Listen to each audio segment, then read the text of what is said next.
And welcome to an extra pulpy edition of Ben's Junk. As in wood pulp, of course.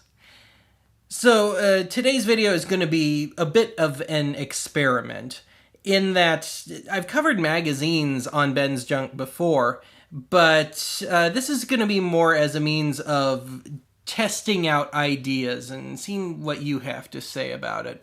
So, for example, lately I've been trying to gather up these old video enthusiast magazines, trying to find technology that went under the radar, got unreleased, more specific stuff on stuff that did get released, how it was being perceived at the time, and so on and so forth. So what I'd like to do here is I'd like to go over a few ads and bits of technology and amusing articles that are in here, the first edition of Video Action Magazine from December of 1980. And of course, this being early home video and still mostly being a guy thing and all that, yeah, there's some not suitable for YouTube stuff in there too. But anyway, it worked well the last time I did this sort of thing, where I scanned the pertinent pages and posted them to archive.org. So I'm going to ask you here to check below the video, check the video description. There'll be a link to archive.org with scans of all the pertinent stuff in here, so you don't have to try and decipher things with me just holding it up to the camera. So let's get going here. Okay, this first one is just meant as a little bit of fun. It's not anything I'm really seriously looking into. But I just thought it was amusing, this ad for VCR maintenance stuff. So, head cleaning kits and canned air, compressed air. And also bulk erasers, which I guess makes sense, but also a demagnetizer right there, the kind of electric razor looking thing. And I didn't think you were supposed to do that with VCRs. I certainly don't. Maybe it was different early on. Who knows? But I just thought that was amusing. So let's jump ahead here and start getting into the more serious-ish stuff. So since this was only 1980, stereo television wasn't quite a thing yet. So they were selling this box here called Telesound, which would, I guess, reprocess it for stereo. It just seems to be feeding out the TV to this box and being split into two, so a mono splitter or something. It doesn't seem quite right. It doesn't mention anything about simulcasts that I noticed in the ad, so sometimes there'd be a music concert and it would be simulcast in stereo on an FM station, and you could tune that in.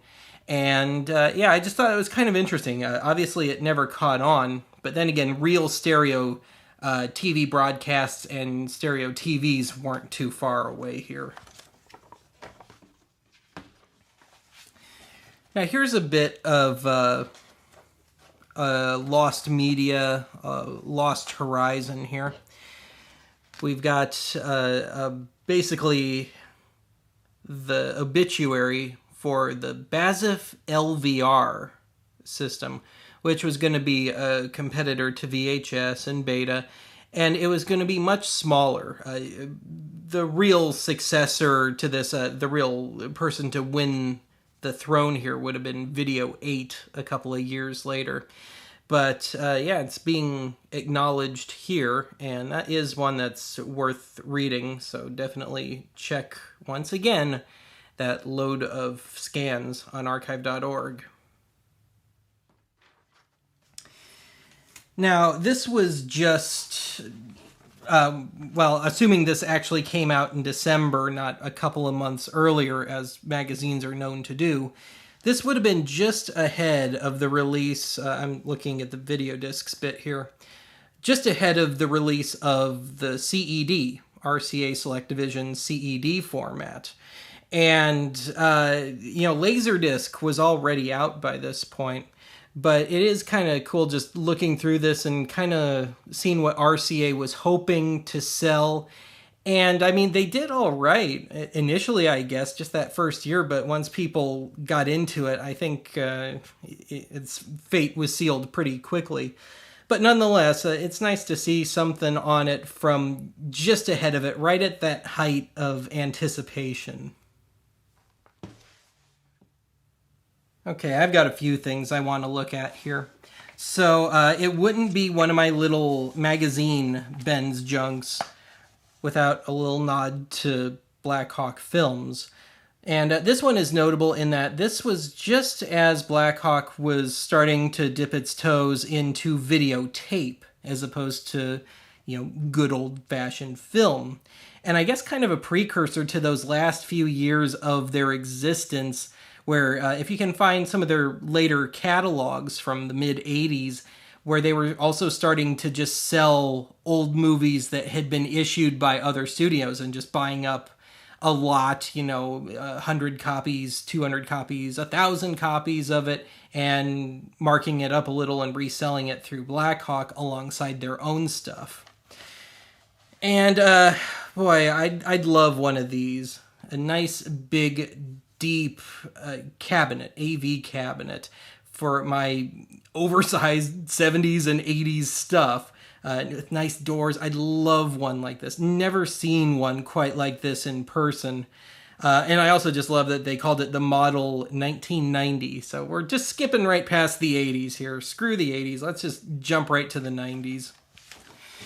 And here's the big thing here, literally and figuratively.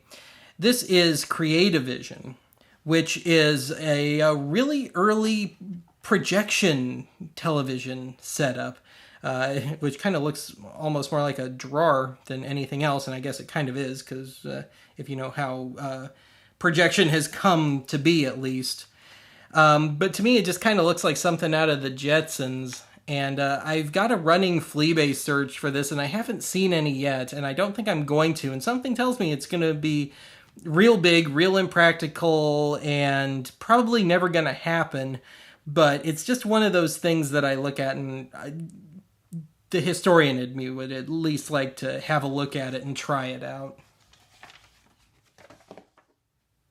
Okay, since a very large segment of my viewer base arrived at Archive through the Max Headroom incident way back when, episode number 1, I figured it was my duty to report on another little instance of ostensibly broadcast hijacking. It appears to be an inside job, but I thought I would share it here. So we're looking at the picture of Yogi Bear here with the black bar over his eyes and with a different body than he should have. But in Atlanta, Georgia, on WSB, July 26th, 1980, somebody managed to cut in apparently just a split second of a naked woman during the Yogi Bear show.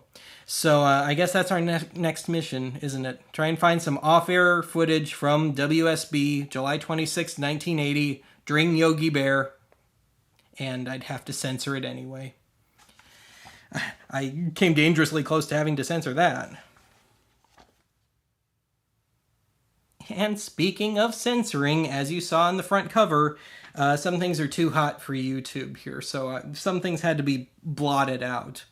But anyway, what I want to look at here is, if you remember back when computer monitors were still CRTs, tubes, and you could get these aftermarket kind of very low-level magnifying glasses for them. My dad had one of those. But here's one for your TV, and I haven't found one of these yet. This is one thing that I kind of would like to try, even just for a Ben's Junk episode, if I can find one.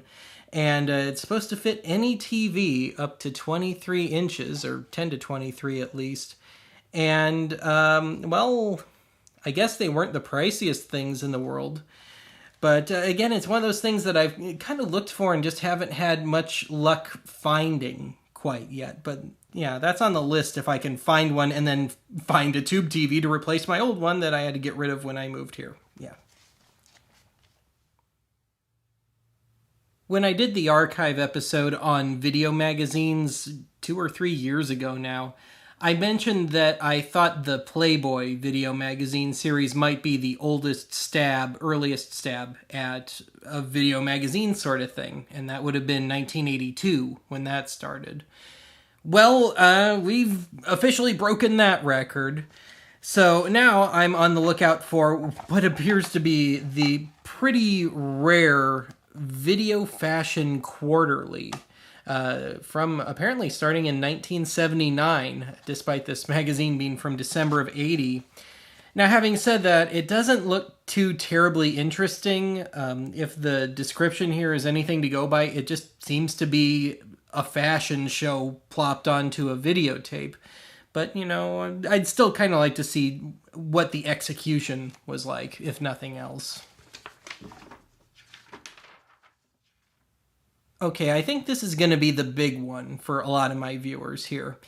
This is a big, long article on the intended launch of Teletext here in the US.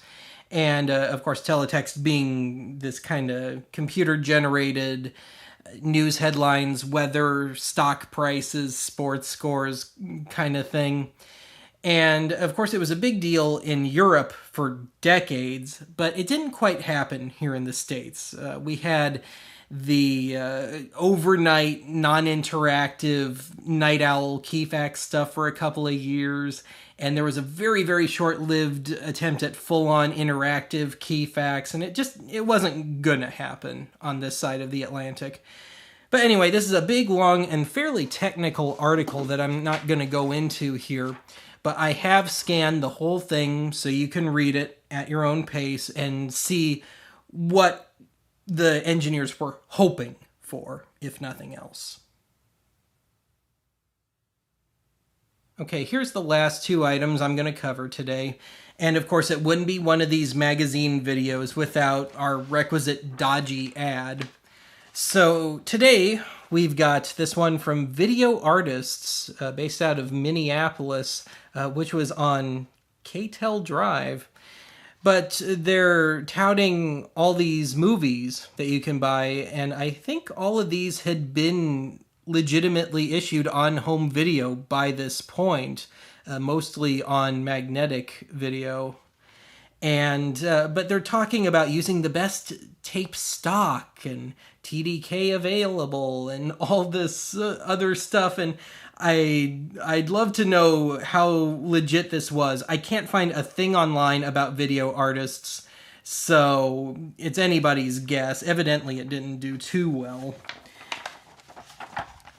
So here's another slightly less wonky looking early stab at a projection TV.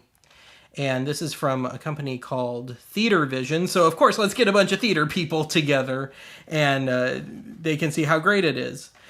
Another one that I just haven't seen. I've dug around, haven't found much of any leads on this stuff, but this isn't the first time I've run into this. I've got some other magazines from this period, and there seemed to be a bit of a push, at least in video geek land, for this stuff in the early 80s, but I can't find any real practical stuff on it yet. I guess I'll just have to try and gather up some more magazines.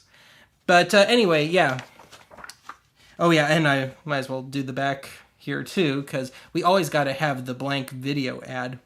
So in this case, it's talking about how recording off the major networks using Scotch brand tape will be much truer to what was broadcast. Sure, whatever. I guess I'll put my money on the VHS beta thing here. I think beta does better with off-air stuff. But anyway, yeah, I just wanted to go through those little items here, give you an idea of some ideas I've been kicking around for archive, and just some of the stuff I find amusing. And let me know if you'd like to see more of this, be it just as a little informal thing, again, what I'm up to, maybe just a bit of nostalgia. But otherwise, that is it for today, and I will talk to you again soon.